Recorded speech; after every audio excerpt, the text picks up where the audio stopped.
복음이란 단어를 들으면 부드럽고 좋은 이미지, 하라 하지 마라로 대표되는 율법에 대해서는 경직되고 나쁜 이미지를 떠올립니다. 하지만 율법은 매우 아름답고 좋은 것입니다. 율법이란 하나님의 도덕적 성품의 표현으로서 어떤 것을 하라는 것은 하나님께서 선하다고 여기셔서 당연한 의무로 사람에게 명하시는 것이요, 어떤 것을 하지 말라고 명한다면 그것은 하나님께서 악하다고 여기셔서 금지하는 것이기 때문입니다. 물론 기독교의 율법은 이 도덕법 이외에도 시민법, 의식법의 세 가지 형태로 구분합니다만, 기독교인이든지 그렇지 않든지에 관계없이 하나님의 형상으로 창조된 모든 사람에게는 양심에 도덕법이 새겨져 있기에 율법의 가장 근원적이고 보편적인 핵심은 도덕법이라 할 수 있습니다. 이런 도덕법의 대표적인 요약이 십계명입니다. 내 부모를 공경하라, 살인하지 말라, 간음하지 말라, 도둑질하지 말라, 거짓말하지 말라, 내 이웃의 집을 탐내지 말라는 명령을 기독교인들뿐 아니라 비기독교인들까지 당연한 상식으로 받아들이는 이유가 무엇입니까? 사람은 하나님의 형상을 닮은 도덕적 존재요. 따라서 옳고 그름에 대한 판단 기준 역시 모든 사람의 마음에 새겨져 있기 때문입니다. 따라서 율법은 절대 나쁜 것이 아닌 오히려 사람을 가장 사람답게 만드는 평화와 생명의 법입니다. 반대의 예가 훨씬 더 이해하기 쉬울 듯합니다. 며칠 전 인터넷 뉴스에서 자신의 친딸을 10여 년간 상습적으로 성폭행한 남자 이야기를 접했는데, 더 황당한 것은 재판부에서 그 남자가 자기의 억울함을 하소연하면서 이렇게 주장했다는 것입니다. 그 부분의 기사를 직접 옮겨왔는데 다음과 같습니다. 한번 읽어보겠습니다. 가해자는 또 혈연 관계인 피해자와의 성관계를 처벌 대상으로 삼는 현행법이 개인의 자유의지를 부당하게 억압하는 사회적 폭력이라며 성폭력 범행을 정당화하는 태도를 보였다. 그러니까 자기 친딸을 성폭행하는 것을 왜 사회에서 막느냐, 이런 이야기를 한 것입니다. 정말로 후한무치의 처사요, 가증스럽기 짝이 없는 발언이 아니라 할 수 없습니다. 자신의 친딸을 성폭행하는 것도 기가 막힌데, 그것도 모자라 오히려 어떻게 억울하다고 말할 수 있는지 정상적인 상식을 가진 사람이라면 도저히 이해할 수 없는 언행입니다. 그런데 만약 도덕법이 없다면, 즉 우리의 양심에 새겨진 선악에 대한 기준이 없다면 이런 일들에 대해서 과연 우리가 옳다, 그르다를 판단할 수 있을까요? 따라서 율법이란 사람을 사람답게 만드는 하나님의 법, 이 세상을 올바르게 유지하는 아름답고 선한 법임을 확인할 수 있습니다. 문제는 율법주의인데, 율법을 잘 지키는 행위를 통해 의롭게 될 수 있다, 구원에 이를 수 있다는 생각으로서 소위 장로의 유전입니다. 그러니까 율법을 잘 지키기 위한 관련 규칙들을 만들었는데 여기에 집착하면서 그로 인해 형성된 종교적, 문화적 전통을 악착같이 지키려는 태도입니다. 예를 들어 율법에 나타난 제4계명인 안식일을 기억하여 거룩히 지키라는 말씀을 어떻게 제대로 지킬 것인가를 깊게 연구하면서 다음과 같은 세부 규칙을 만들게 되었는데, 이를 어기면 명백한 죄인으로 규정한다는 것입니다. 씨 뿌리지 말 것, 밭 갈지 말 것, 곡식단을 묶지 말 것, 곡식을 타작하지 말 것, 불을 끄지 말 것, 불을 켜지 말 것, 한 집에서 다른 집으로 물건을 옮기지 말 것 등등 최소 39가지의 안식일 법이 있습니다. 이 법을 하나라도 어기면 율법을 어긴 것으로 간주합니다. 그러니 안식일에 허기진 제자들이 밀이삭을 까먹은 것은 안식일법을 어긴 명백한 탈곡 행위이자 도정 행위요, 한쪽 손 마른 자를 고치신 예수님의 행동은 너무도 확실한 율법 거부자 또는 율법 무시자의 모습일 수밖에 없었습니다. 하지만 예수님은 율법주의를 거부했을 뿐 하나님의 율법을 거부한 적이 결코 없으십니다. 오히려 잘못된 개혁의 고수, 즉 뭔가 산뜻하고 새로운 법칙을 만들어 거기에 매이는 것을 즐거워하는 장로의 유전에 빠진 전통주의가 아닌 사람을 사람답게 만드는 율법의 핵심과 본질을 다시 회복하는 일, 곧 올바른 전통의 회복에 늘 초점을 맞추셨습니다. 때문에 안식일에도 그처럼 기꺼이 사람을 고치셨던 것입니다. 그런데 여기서 우리가 관심을 기울여야 할 더 큰 핵심이자 초점은 따로 있습니다. 그것은 우리가 율법, 그러니까 잘못된 율법주의가 아닌 올바른 율법을 지키면 그로 인해 의롭게 될 수 있는가, 구원을 얻을 수 있는가라는 문제입니다. 가능합니다. 만약 우리가 범죄하기 전에 아담과 같은 상태라면 말입니다. 하지만 아담 이후로 모든 인간은 죄와 사망의 지배 가운데 놓이게 되었고, 따라서 이제는 그 누구도 스스로의 힘으로는 의롭게 될 가능성이 없습니다. 오직 이 사람 밖, 아무런 허물과 죄가 없는 완전한 존재로부터의 가능성만 남게 됩니다. 그렇게 우리 기독교는 좋은 소식, 곧 복음의 종교라고 부릅니다. 불가능한 내 힘과 능력이 아닌 내 밖에 있는 완전하고 전지전능하신 하나님의 약속으로부터 구원을 선물 받기 때문입니다. 문제는 누구나 다 이 진리를 인정하지는 않는다는 것입니다. 실제로 모든 종교에서 또는 우리가 거리에서 만나는 사람들에게 있어 종교의 목적은 무엇입니까? 사람들을 더 착한 사람으로 만드는 것입니다. 그래서 보통 사람들은 하나님께서 우리의 마음에 새겨주신 율법인 도덕법을 잘 실행하고 지키면 의롭게 될 것이다 라고 생각합니다. 쉽게 말해 양심에 거리낌 없이 평생 하늘을 우러러 한 점 부끄러움 없이 살게 되면 구원받게 된다, 천국에 갈 수 있게 된다 라고 생각하는 것입니다. 자신의 길은 자기가 만든다. 나의 구원, 내가 의롭게 되는 것도 결국 내 자신에게 달렸다는 신념의 확신에 빠져 있는 것입니다. 과연 그럴까요? 사람이 율법을 지킴으로써 의롭다 인정받을 수 있을까요? 참고로 성경은 구원의 기준, 의롭게 되는 기준을 하나님의 온전하심에 둡니다.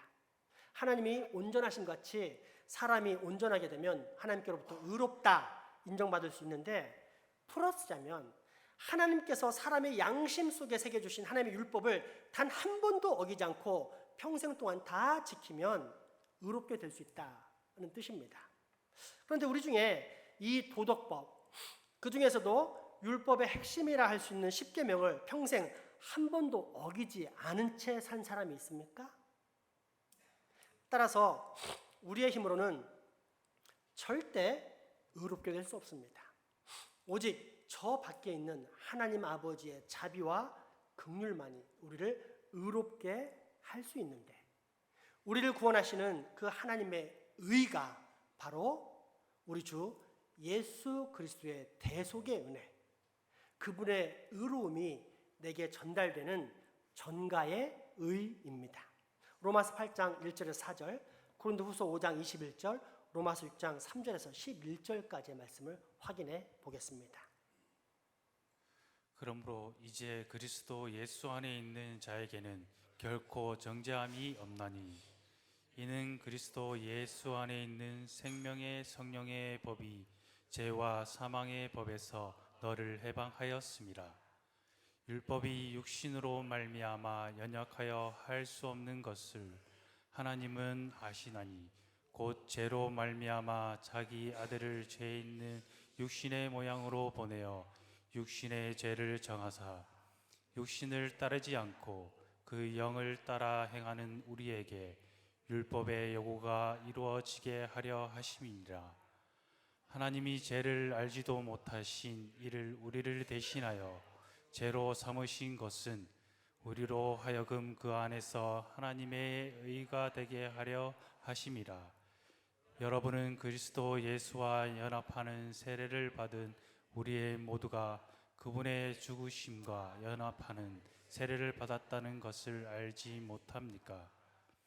그러므로 우리는 그분의 죽으심과 연합하는 세례를 받음으로써 그분과 함께 묻혔습니다.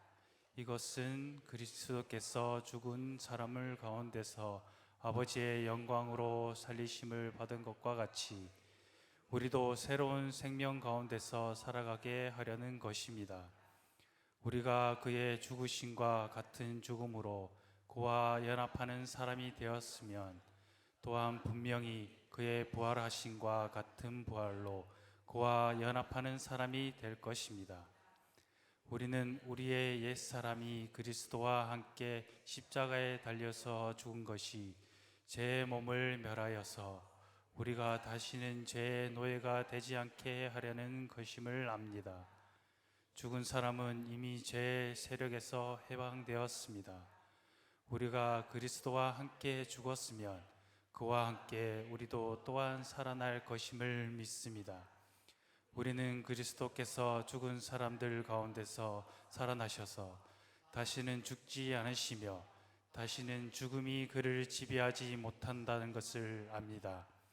그리스도께서 죽으신 것은 죄에 대하여 단 한 번만 죽으신 것이요 그가 지금 살아 계시는 것은 하나님께 대하여 사시는 것입니다. 이와 같이 여러분도 여러분의 스스로가 죄에 대하여 죽은 사람이요 하나님께 대하여 그리스도 예수 안에 살아있는 사람이라는 것을 알아야 합니다. 아멘. 따라서 사람의 구원이란 율법 준수에 있는 것이 아니라 하나님께서 약속하신 구원의 선물인 예수 그리스도를 믿는 믿음에 달려 있다는 것을 알게 되는데, 바로 이러한 무조건적인 하나님의 약속, 하나님의 사랑과 은혜를 믿는 것이 타 종교와 구별되는 유일무이한 우리 기독교만의 좋은 소식, 복음의 신학이라는 언약 신학입니다. 실제로 이스라엘이 하나님의 율법을 갖게 된 때는 애굽에서 구원받기 전입니까? 후입니까? 출애굽 후입니다. 율법을 잘 지키면 내가 복을 주겠다는 조건을 충족시켰기 때문에 이스라엘이 구원받은 것이 아니라 이스라엘의 조상 아브라함을 불러내서 모든 민족의 복이 될 것이라 라고 선포하신 하나님의 약속이 먼저였고, 하나님께서 그 언약을 무조건적으로 성취하신 후 이스라엘은 시내산에서 비로소 십계명을 포함한 하나님의 율법을 받게 됩니다. 우리의 구원은 결코 율법이 아닌 오직 하나님의 언약을 통해서 이루어진다는 사실을 분명히 확인하게 되는 것입니다. 그런데 이 분명한 진리를 저버린 이스라엘 백성들은 어느 순간부터 율법을 통해 의롭게 되고 구원을 얻게 될 것이라는 율법주의에 빠지게 됩니다. 그로 인해 낙심 가운데 좌절하는 사람들이 부지기수로 발생했는데, 그 중에 하나가 바로 오늘 본문에 나오는 마태복음을 기록했다고 알려진 예수님의 제자 마태입니다. 로마 제국의 빌부터 같은 민족의 고열을 빨아먹는 세금 징수원인 마태는 하나님 사랑과 이웃 사랑이라는 율법의 관점에서도 분명 죄인이었지만, 율법주의의 관점에서 볼 때는 거룩한 선민으로서 반드시 지켜야만 하는 법들을 지키지 못하고 살았기에 더욱더 확실한 죄인이었습니다. 오죽하면 세리는 몸을 파는 창기나 구원이 없는 이방인과 동급으로 취급되었겠습니까? 그런데 이런 마태를 예수님은 찾으시고 부르시고 심지어 제자로 삼아주십니다. 오늘 본문 누가복음 5장 27절, 28절 말씀입니다. 그 후에 예수께서 나가사 레위와 하는 세리가 세관에 앉아 있는 것을 보시고 나를 따르라 하시니 그가 모든 것을 버리고 일어나 따르니라. 아멘.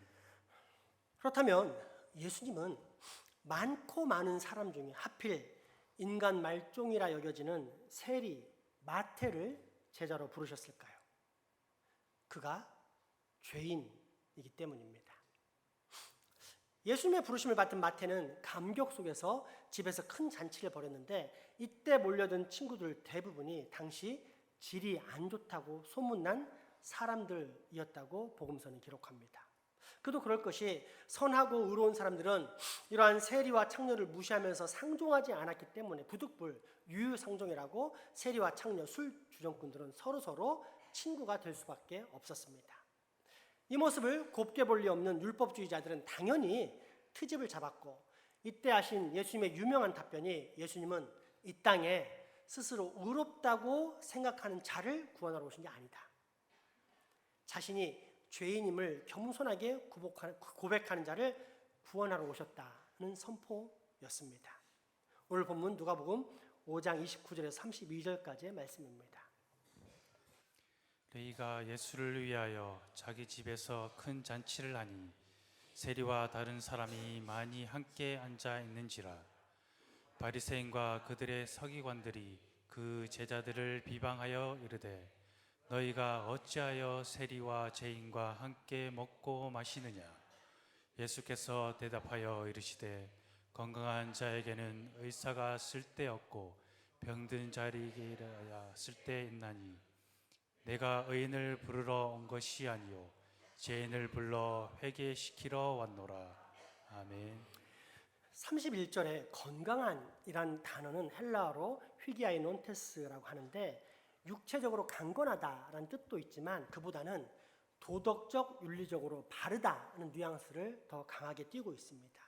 그러니까 예수님께서 말씀하신 건강한 자란 결국 내적으로 많은 문제를 가지고 있음에도 불구하고 외적인 면에서 스스로 바르다, 의롭다, 상식적인 법들을 난 다 잘 지킨다, 그렇게 나는 죄인이 아니다 라고 자부하면서 인간의 영적 죄악을 깨끗게 하러 오신 예수 그리스도가 불필요하다면서 거부하는 자들을 말합니다. 물론 이는 당시 직접적으로 예수님을 비방하고 있는 바리새인과 서기관들 및 유대 종교 지도자들을 모두를 지칭하지만 그 외에도 예수님이 필요치 않다고 거부하는 모든 교만한 자들까지도 포함합니다.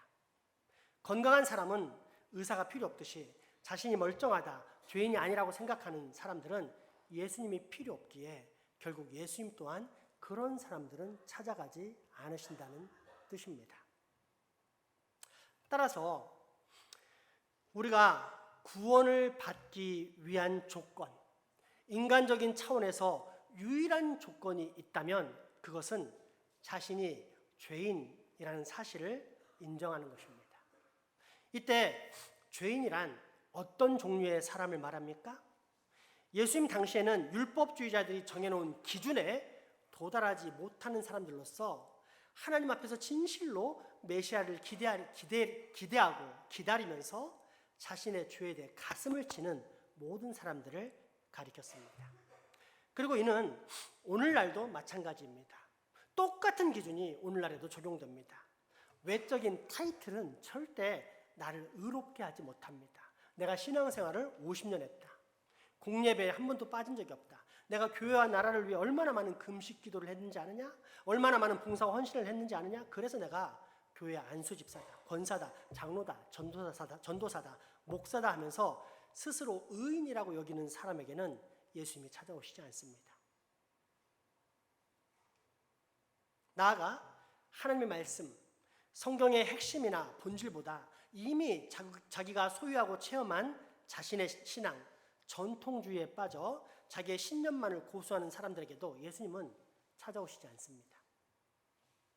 고칠 것도 없고 고장난 부분도 없는 멀쩡한 집에 수리하러 오는 이상한 수리기사는 없기 때문입니다. 하지만 죄인들에게는 찾아오십니다. 회개하는 사람에게는 찾아오십니다. 32절을 보면 예수님께서 내가 죄인을 회개시키러 왔노라 라고 말씀하시는데 이때 회개시키다의 메타노이아라는 단어는 마음을 바꿈이란 뜻입니다. 무슨 의미입니까? 늘 하나님의 말씀 앞에서 성령님의 조명하심과 감동하심을 통해 자기 마음을 점검하는 사람. 그래서 잘못된 부분을 발견하면 그 순간 즉시 돌이켜서 그 죄악된 마음을 바꾸는 사람. 잘못된 고집을 빨리 버리는 사람. 그 사람이 죄인이라는 뜻입니다. 그리고 이런 죄인은 정말로 행복한 사람입니다. 왜냐하면 예수님께서는 바로 이런 죄인, 병든 사람, 늘 죄로 인해 그리고 죄에 민감해 고통하는 사람, 그래서 어떻게 해서든지 그 죄악된 마음과 언행을 바꾸려고 발버둥 치는 사람에게 찾아오시기 때문입니다. 어떻습니까? 여러분의 마음은 지금도 늘 바뀌는 상태에 놓여 있습니까? 잘못된 고집을 버리는 상태, 늘 고쳐지는 상태가 반복되고 있습니까? 여러분은 진짜 죄인입니까? 그렇다면 기뻐하십시오. 예수님은 그런 죄인, 바로 우리들을 위해 오셨기 때문입니다. 1337년 독일 뮌헨에 반란죄로 잡히게 된 듀이츠 슈벤블라라고 하는 군인이 있었습니다. 이때 4명의 부하들도 함께 잡혀 사형 선고를 받고 참수형에 처해지게 되었는데, 슈벤블라는 벌벌 떨고 있는 자기 부하들의 목숨을 구하기 위해 재판관에게 다음과 같이 애원합니다. 재판장님, 제 목이 절단되는 순간에 제가 떨어진 머리를 들고 부하들이 있는 곳까지 달려가 보겠습니다. 그러니 제발 저 불쌍한 부하들만은 살려주십시오. 재판관은 어떻게 그런 일이 있을 수 있는가 하며 콧 웃음을 쳤지만 그의 애원이 하도 간절했던지라 짐짓 그렇게 약속합니다. 이윽고 사형 집행인의 칼이 슈벤블라의 목을 쳐내린 순간 그는 자기 머리가 떨어진 것을 깨닫고서는 곧 자기 머리를 들고서 부하들이 떨면서 서 있는 곳까지 있는 힘을 다해 달려갑니다. 그리고 이 모습을 본 재판관은 큰 감동을 받아 약속대로 그의 부하 4명을 살려주게 됩니다. 이것이 후에 필사의 경주라고 불려지게 되었는데, 아마 모르긴 몰라도 이 필사의 경주를 본 그 4명의 부하들은 평생 동안 이 거룩한 사랑과 희생의 소유자에 대해 이야기하며 살았을 것이고, 또 자손들에게도 이 헌신의 사랑 이야기를 늘 들려주었을 것입니다. 유한한 인간의 헌신과 약속도 이처럼 힘이 있다면, 무한하신 하나님의 사랑 그리고 완전하신 하나님의 약속은 얼마나 큰 권능이 있겠습니까? 그렇습니다. 우리가 구원받은 것은 우리의 힘이 아니라 바로 이 하나님의 무조건적인 사랑과 선택, 그리고 변치 않는 약속, 즉 아담, 노아, 아브라함, 다윗 그리고 예수 그리스도의 언약에 의해서 이루어진 것입니다.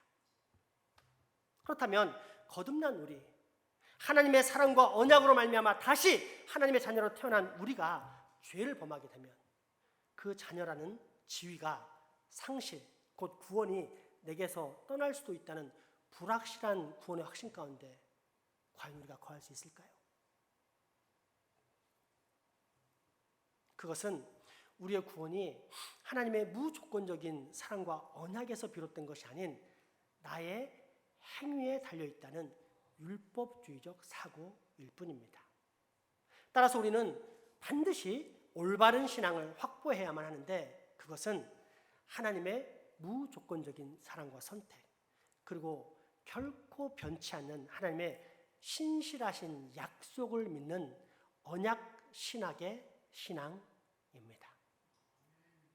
그리고 이때 이 언약 신학의 수혜자 또 주인공이 누구인지를 확인할 수 있는 확실한 기준을 발견할 수 있는데, 그 기준은 죄인입니다.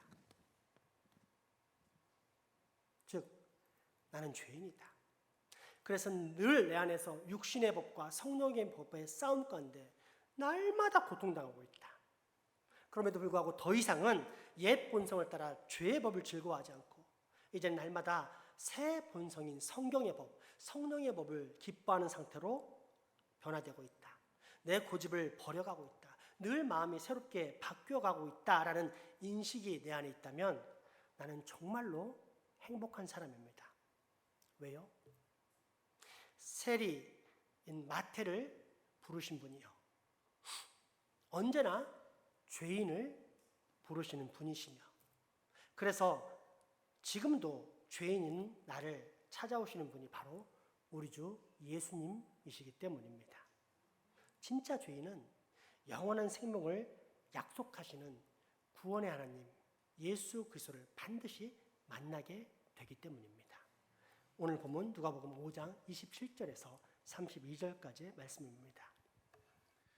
그 후에 예수께서 나가사 레이라 하는 세리가 세관에 앉아 있는 것을 보시고 나를 따르라 하시니 그가 모든 것을 버리고 일어나 따르니라. 레이가 예수를 위하여 자기 집에서 큰 잔치를 하니 세리와 다른 사람이 많이 함께 앉아 있는지라. 바리새인과 그들의 서기관들이 그 제자들을 비방하여 이르되 너희가 어찌하여 세리와 죄인과 함께 먹고 마시느냐. 예수께서 대답하여 이르시되 건강한 자에게는 의사가 쓸데없고 병든 자에게라야 쓸데있나니 내가 의인을 부르러 온 것이 아니요 죄인을 불러 회개시키러 왔노라. 아멘. 무조건적인 자비와 긍휼, 사랑과 언약의 하나님, 오늘 우리로 죄인임을 깨닫게 하시고 또 그 죄인에게 구원이 있음을 확신시켜 주심에 감사드립니다. 바라옵기는 우리의 영혼 가운데 성령님께서 강력히 임재하사 우리로 늘 회개의 상태, 바뀌는 마음의 상태를 경험케 하여 주옵소서. 날마다 죄인을 부르시는 예수님을 만남으로써 구원의 확신 가운데 거하는 복을 누리게 하여 주시옵소서. 예수 이름으로 기도합니다. 아멘. 헌금하시겠습니다.